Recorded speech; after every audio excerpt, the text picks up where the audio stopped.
kedua dari bulan yang baru, dan kita bicara sesuatu yang begitu penting oleh karena dia berhubungan dengan peristiwa Pentakosta yang kita baru saja rayakan hampir seminggu yang lalu pada tanggal 5 Juni. Pentakosta, Penta, ya, hari ke-50, di mana itulah penggenapan dari janji Yesus.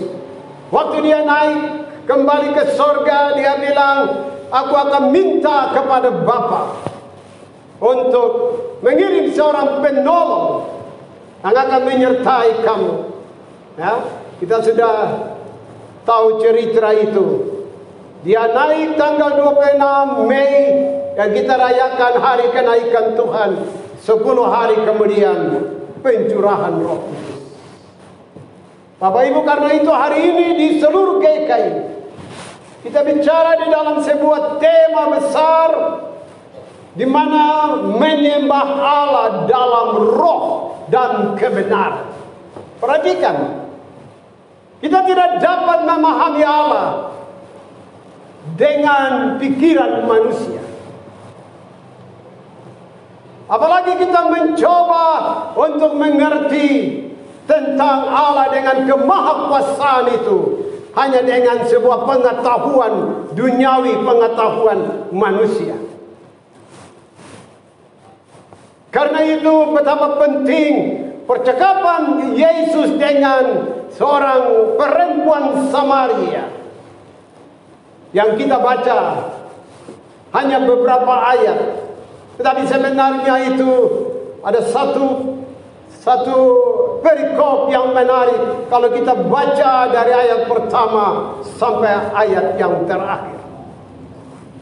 Kita memahami sebagai gereja Tuhan, sebagai orang percaya, tidak ada cara lain untuk memahami siapa itu Allah.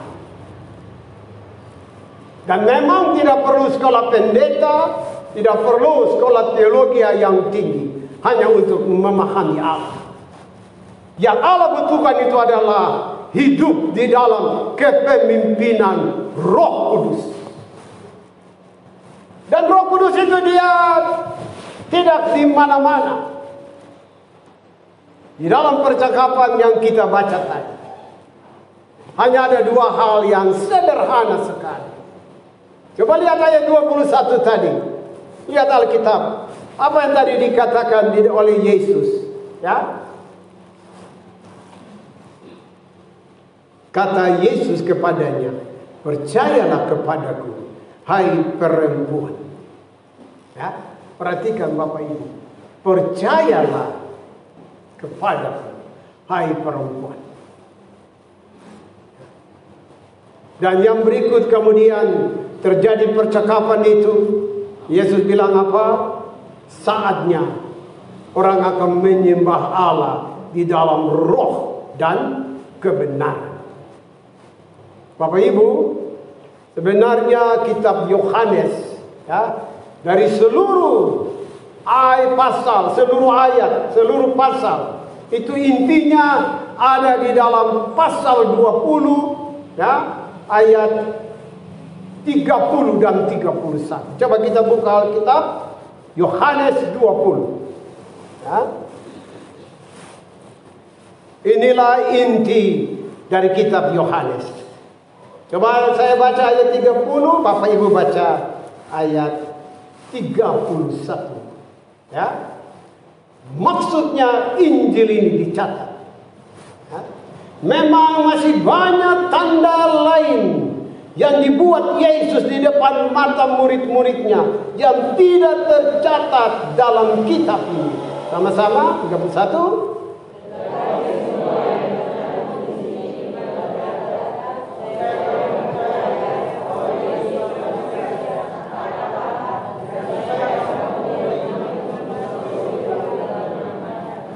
Ya. Itulah inti. Dari 21 pasal, intinya hanya itu, supaya wikoikumene, tidak ada keyakinan lain, tidak ada kepercayaan lain, bahwa dia adalah Mesias, Yesus anak Allah. yang turun dari sorga, lahir sebagai manusia, dewasa, menderita, kemudian mati, bangkit, dan naik ke sorga. Dan dia berjanji, dia akan datang kembali. Dan dia sudah pergi sangat lama. Yesus pergi tahun 30. Ya. Kalau hari ini 2022. Itu berarti Yesus sudah pergi. Dia bilang, aku pergi menyediakan tempat bagimu. Vigoi kumene. Kalau tempat sudah tersiap, aku akan datang kembali untuk vigoi kumene. Dia pergi waktu itu tahun 30. Kalau sekarang 2022, 1992 tahun. Yesus pergi. Sudah sangat lama. Kapan dia datang? Dia segera akan datang kembali. Karena itu tidak ada cara lain untuk menjalani hidup hari ini, besok dan seterusnya. Bukan jaminan kita masuk gereja, ibadah, kita beri persembahan dan sebagainya, maka semua sudah oke. Nothing. Tidak. Hanya dua hal. Percaya dan hidup di bawah kepemimpinan Roh Allah. Itu saja. Saudara-saudara kita yang tidak seiman, tapi waktu mereka percaya Isa Al-Masih, mereka tidak perlu datang menjadi orang Kristen, tapi mereka diselamatkan. Yesus itu tidak beragama. Yesus bukan orang Kristen. Dia terlalu tinggi dari agama. Agama adalah sebuah pemahaman yang berkembang bagi manusia di dunia untuk menghayati ada sesuatu yang lebih tinggi dari manusia. Hanya ada satu agama yang memahami kebenaran. Itulah kekristenan. Tetapi untuk masuk hidup di dalam kekekalan, tidak harus menjadi Kristen. Percaya Isa Al-Masih. Percaya Yesus Kristus. Inilah yang Yesus sedang menjelaskan bagi perempuan Samaria. Karena Samaria berbeda dengan Yahudi. Karena itu di dalam bacaan tadi, coba kita lihat ayat 22. Lihat Alkitab, Yohanes 4 tadi.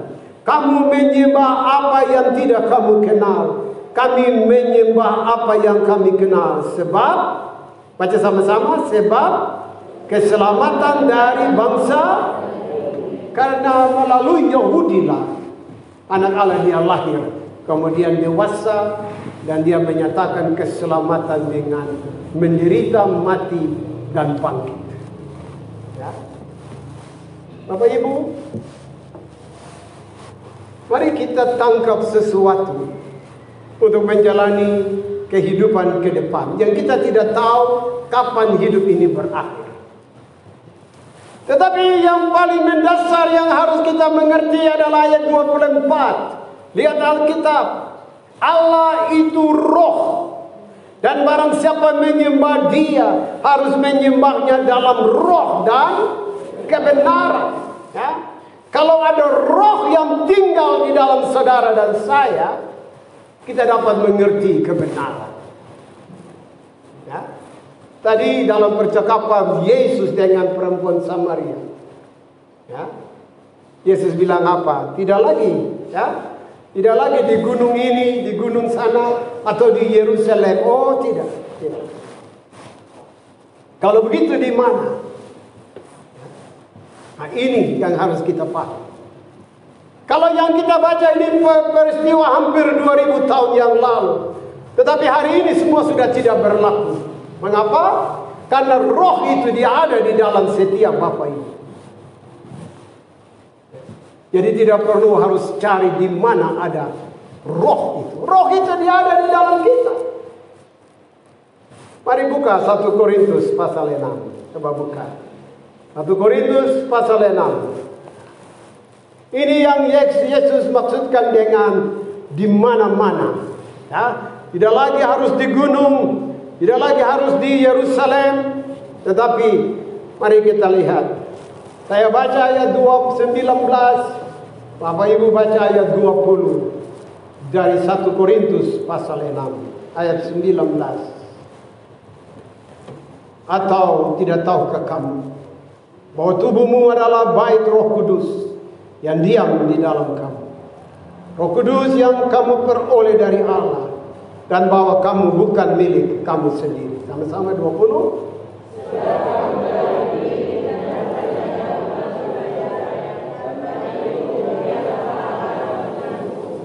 Sangat jelas, ya. Kita ini telah dibayar lunas. Itu bicara tentang darah anak domba Allah yang mati tercurah untuk menebus saudara dan saya. Telah dibeli lunas, dibayar lunas. Kita ini bukan milik kita, jadi pakai sembarangan saja. Boleh saja memang, silakan. Tapi jangan kaget kalau satu ketika kita akan ditolak. Tapi kalau kita menyadari bahwa hidup ini milik Dia, maka berjalanlah di dalam kendali roh yang ada di dalam kita. Ya. Tadi sangat jelas, kamu ini adalah bait Allah. Ya. Tempat tinggal roh Allah, itu tubuh. Ya. Telah dibeli, harganya telah lunas dibayar. Wow. Coba kita lihat lagi pasal 3. Buka satu halaman saja sebelah kiri dari Alkitab kita. Saya baca ayat 16. Bapak Ibu baca ayat 17 dari 1 Korintus 3. Ayat 16. Tidak tahukah kamu bahwa kamu adalah bait Allah dan bahwa roh Allah diam di dalam kamu. 17 sama-sama.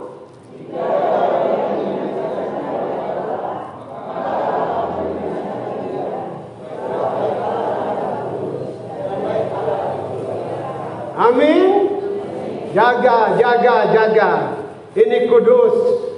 Kita memang tidak bisa jadi kudus karena manusia terlahir dengan dosa dari nenek moyang kita.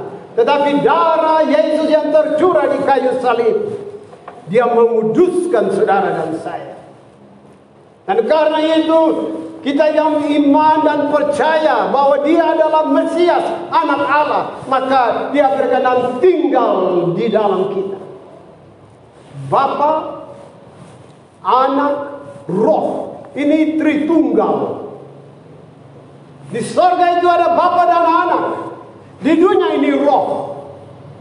Ya. Dan Roh itulah ada di dalam setiap kita.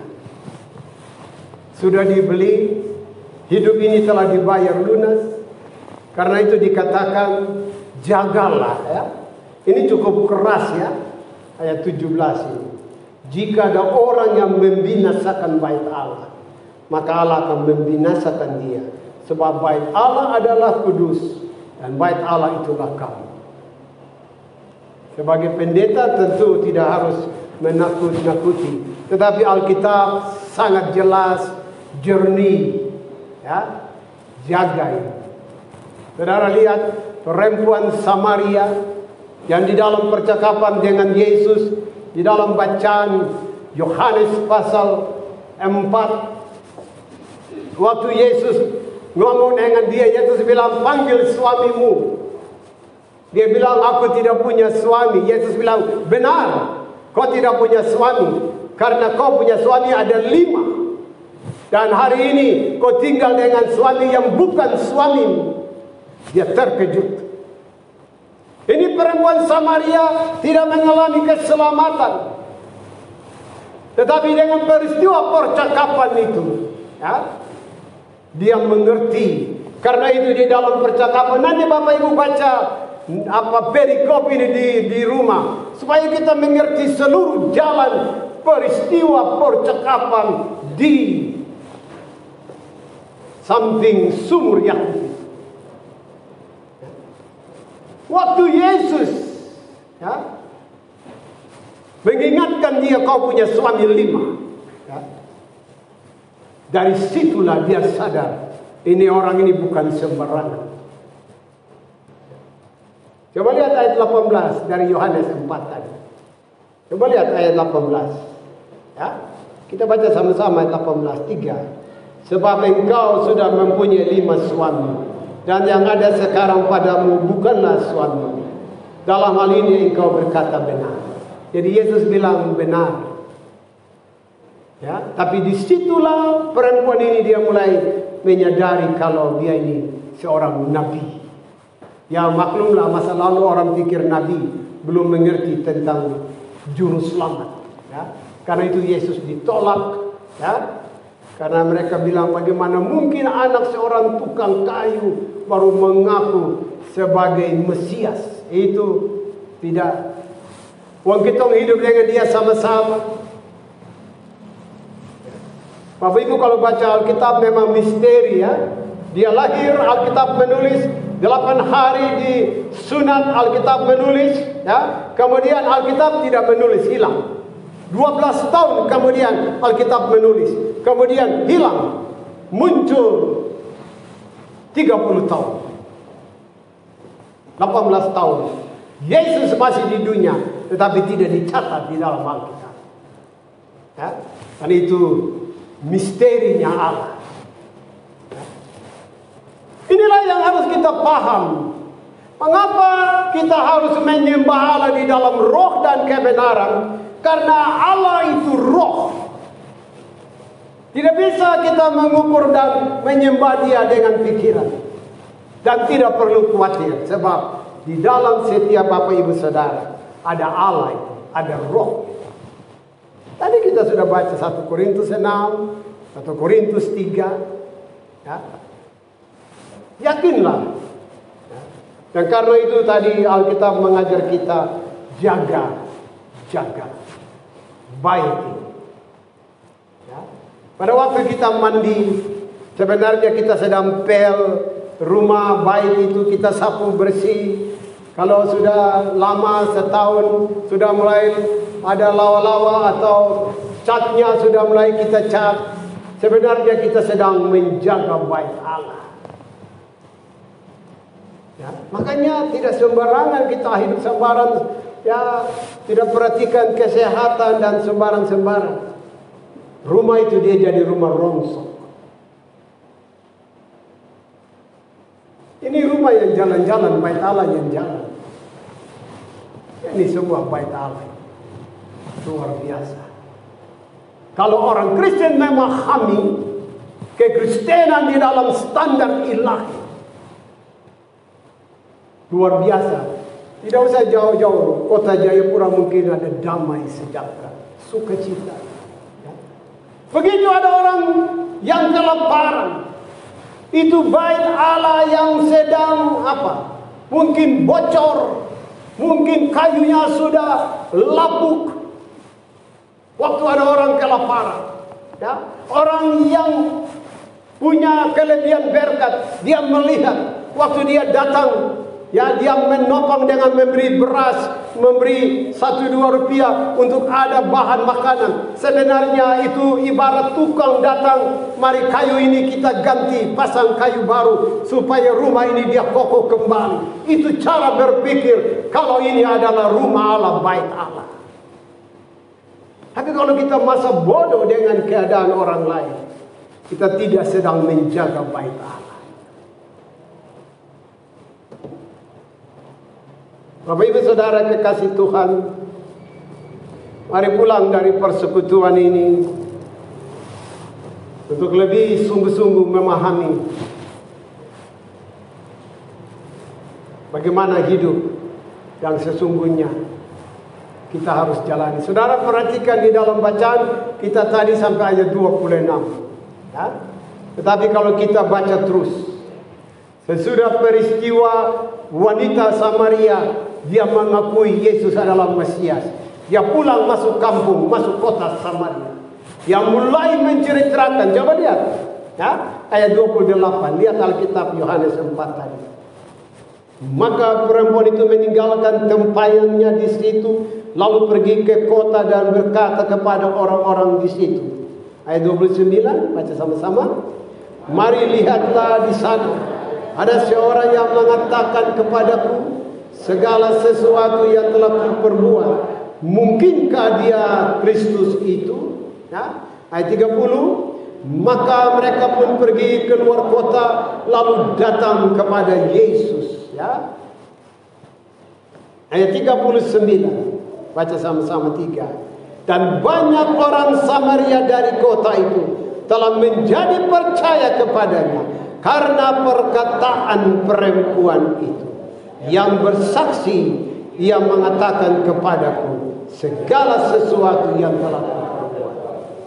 Jangan jadi warga jemaat yang pasif. Kalau sudah mengalami kebaikan Allah, bicaralah tentang Yesus. Tidak harus berkhotbah. Tapi ketika kita lihat seseorang, teman atau sahabat atau keluarga anggota Week Oikumene, dan kita lihat ya hidupnya tidak sebagaimana yang diharapkan, kita bertanggung jawab untuk menceritakan tentang kasih Allah. Perempuan Samaria ini garis keturunannya tidak mengalami keselamatan. Tapi waktu dia bertemu dengan Yesus, dia tangkap, dia mengerti kebenaran. Dia adalah Tuhan, dia adalah Mesias. Dia pergi dan dia mulai menceritakan. Alkitab tadi kita baca, seluruh kota di orang Samaria itu percaya kepada Tuhan. Apakah di Week ini semua orang sudah mantap di dalam kehidupan iman? Apakah yang hadir tiap hari Minggu ini semuanya yang ada di Week Oikumene? Bapak Ibu, jadilah seperti perempuan Samaria yang dalam hidupnya menjadi berkat bagi orang lain. Sekalipun dia keturunan dari bangsa yang tidak melahirkan keselamatan. Itu bicara tentang orang kafir, orang yang tidak percaya Yesus. Tetapi begitu mereka mengerti keselamatan, mereka bisa menjadi berkat bagi banyak orang. Apalagi saudara dan saya, terlahir dari kekristenan. Harusnya kita lebih antusias untuk bicara tentang keselamatan.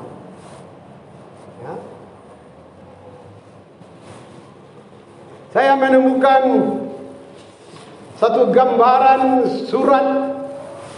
Ini hanya seperti sebuah angan-angan yang pernah ditulis oleh Yesus Bapa di sorga kepada manusia.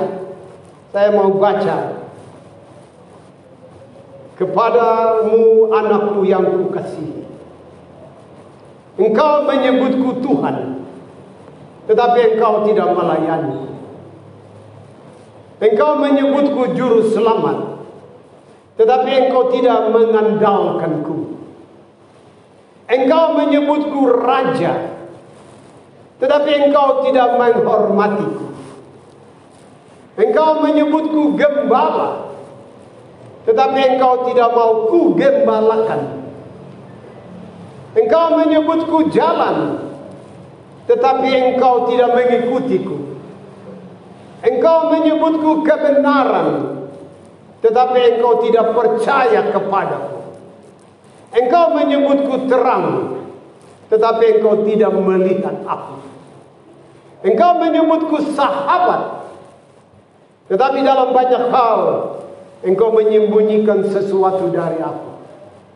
Anakku, jangan terkejut jika suatu hari kelak aku akan berkata kepadamu, aku tidak mengenal engkau.